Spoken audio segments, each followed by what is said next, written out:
Absolute value equations and inequalities, one of my favorite things in the world. Now, what's the absolute value of 50?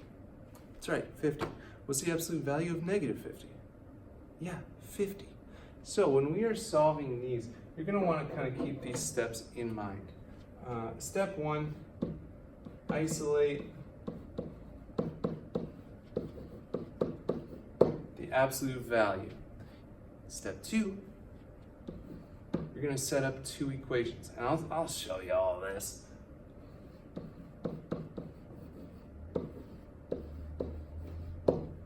And then step 3 is just solve each one.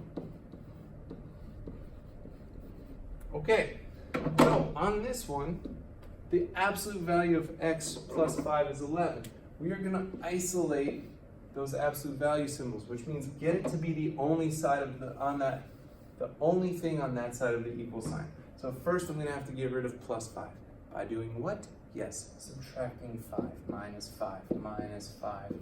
The absolute value of x, 11 minus 5 is 6.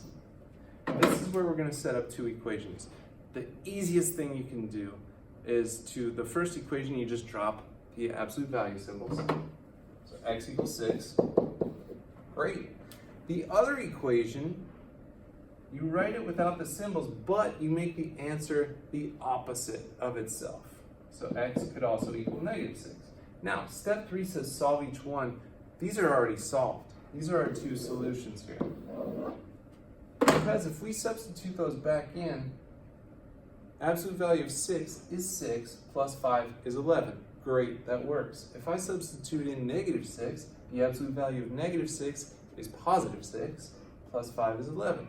They both work. These are the only solutions that work in that absolute value equation.